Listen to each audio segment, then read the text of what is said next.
আসসালামু আলাইকুম, welcome to BD to global.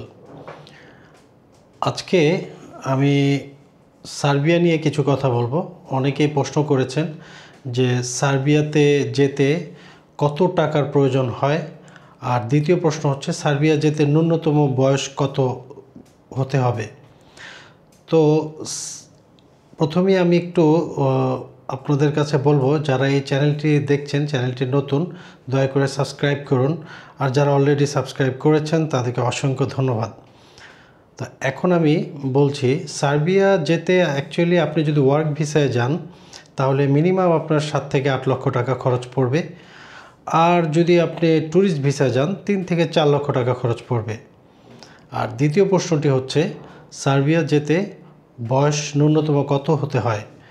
Serbia যেতে ন্যূনতম বয়স 18 হতে হবে। তা আপনি ওয়ার্ক ভিসায় যান, এডুকেশনাল ভিসায় যান অথবা ট্যুরিস্ট ভিসায় যান, ন্যূনতম 18 বছর বয়স হতে হবে। তো আজ এই পর্যন্তই, দেখা হবে নেক্সট ভিডিওতে। See you soon.